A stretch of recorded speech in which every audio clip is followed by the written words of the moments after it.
الحمد لله وكفى وسلام على عباده الذين اصطفى اما بعد. معزز حاضرین، ملک کی آزادی میں مسلمانوں کا بہت بڑا کردار رہا ہے۔ انگریزوں سے ہندوستان کو چھٹکارا دلانے کے لیے جدوجہد کا آغاز کرنے والے علماء کرام اور مسلمان سب سے زیادہ پیش تھے۔ جتنی قربانیاں اس سلسلے میں مسلمانوں نے دی اور نے نہیں دی، اور جس وقت جدوجہد کا آغاز ہوا اس موقع پر مسلمان ہی تھے جنہوں نے اس کو شروع کیا۔ ہمارے علماء ربانیین نے خانقاہوں سے نکل کر میدان کارزار میں قدم رکھا، اور ہزارہ علماء کرام نے اس ملک کی آزادی کے لیے اپنی جانیں قربان کر دی۔ تختہ دار پر انہیں چڑھایا گیا، درختوں پر انہیں لٹکایا گیا، گولیوں سے انہیں خون دیا گیا، لیکن ہمارے علماء کرام نے اس وقت تک پیچھے نہیں چھوڑا جب تک کہ وہ ملک کو چھوڑ کر نہیں چلے گئے۔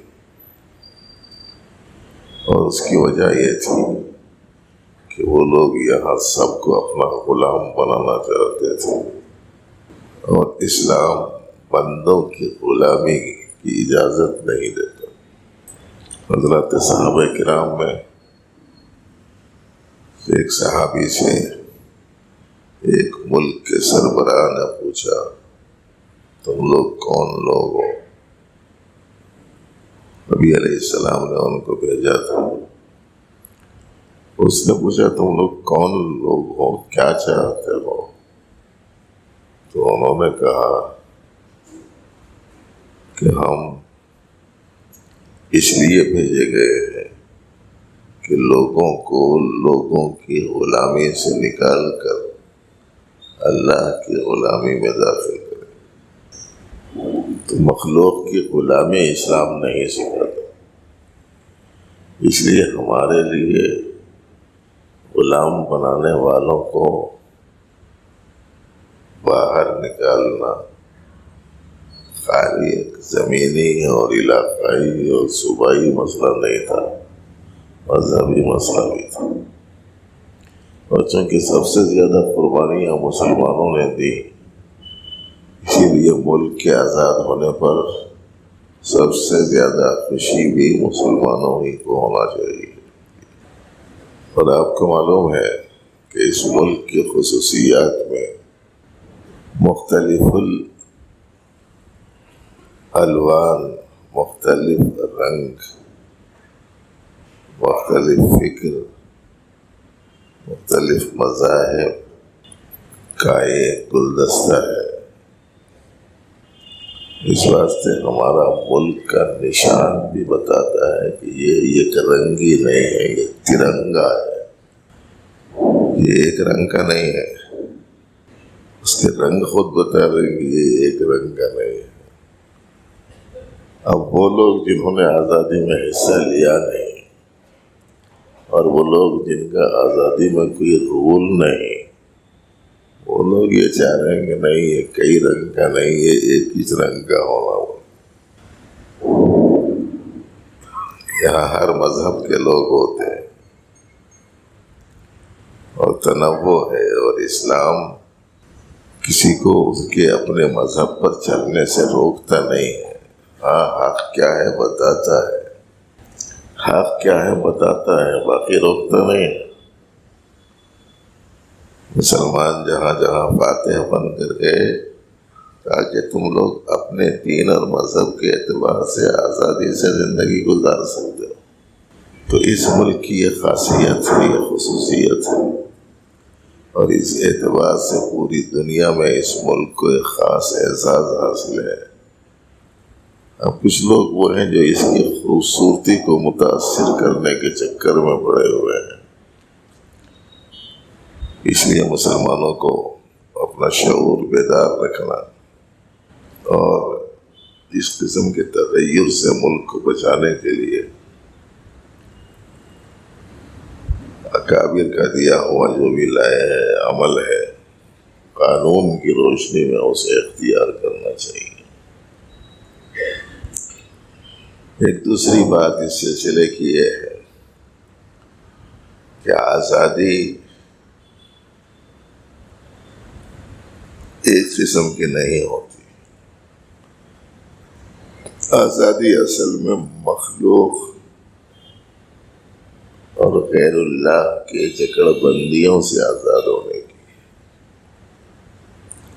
اس لیے کہیں ایسا نہ ہو کوئی مال کا غلام بن جائے، کوئی جائیداد کا غلام بن جائے،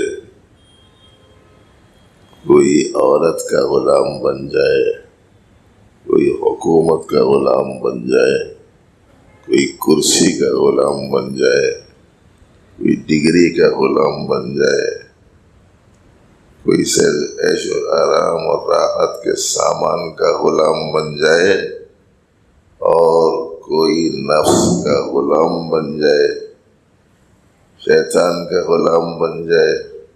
اس کی اجازت کہاں سے مل سکتی ہے؟ یہ سب کے سب غیر اللہ ہے.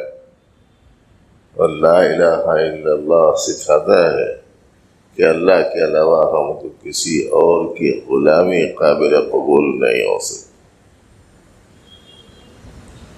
اس لیے ذرا اس سے اپنے آپ کو نکالنا. آج کل مال کے غلام بہت مل رہے جگہ جگہ،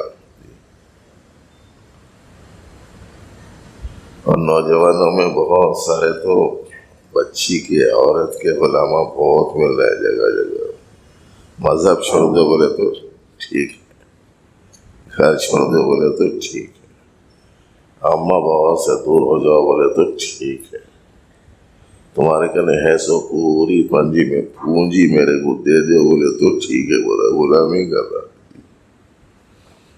حیدرآباد میں بیٹھ کے لندن کو 60 لاکھ روپے بھیج دیا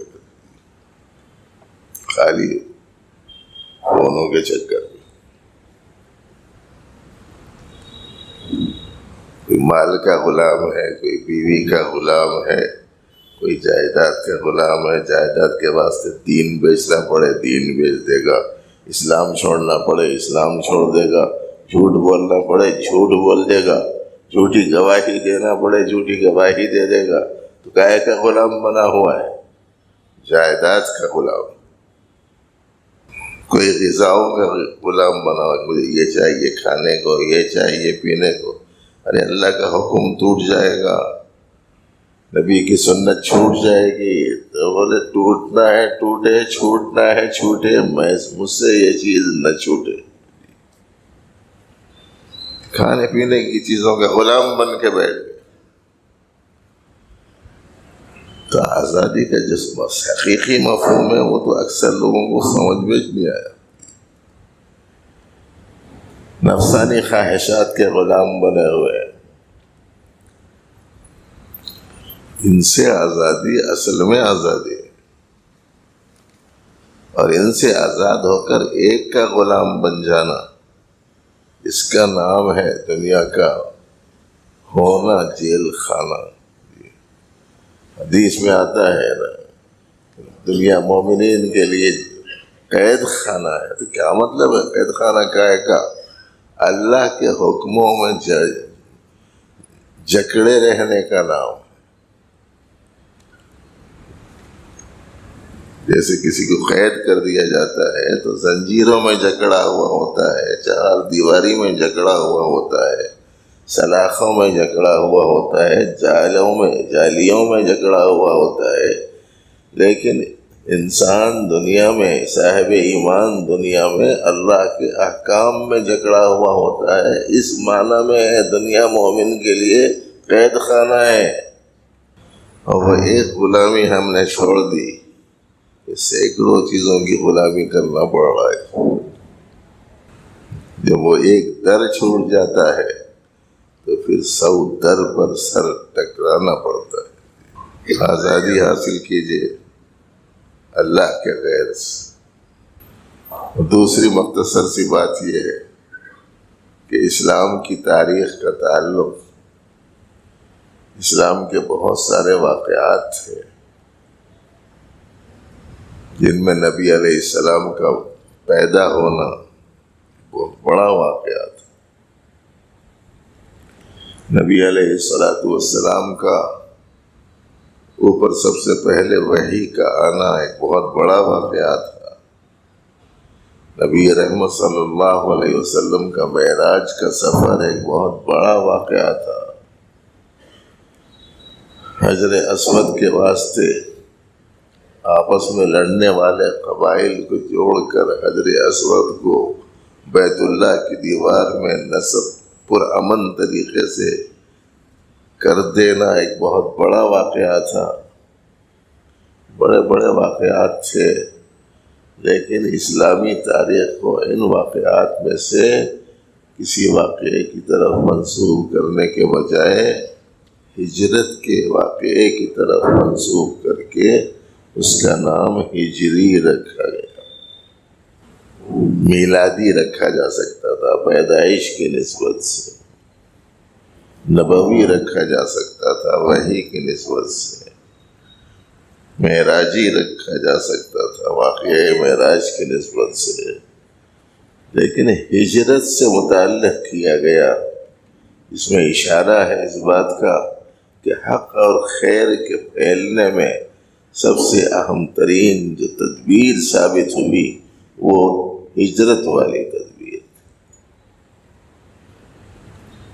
اور اشارہ تھا اس بات کا کہ کچھ پانا ہے تو کچھ چھوڑنا پڑتا ہے، کچھ پانا ہے تو کچھ چھوڑنا۔ مکہ چھوڑا نبی علیہ السلام نے، مکے کے کاروبار چھوڑے مسلمانوں نے، عزیز و اقارب چھوڑے ایمان والوں نے، جمع جمائی دولت چھوڑ دی کمائی والوں نے۔ اللہ کے لیے جب یہ سب کچھ چھوڑ کر گئے تو پھر اللہ نے اس غار حرا سے آنے والی صدا نسخے کیمیا لے کر وہ آئے تو پوری دنیا میں آج تک اس کی آواز بلند ہو رہی ہے۔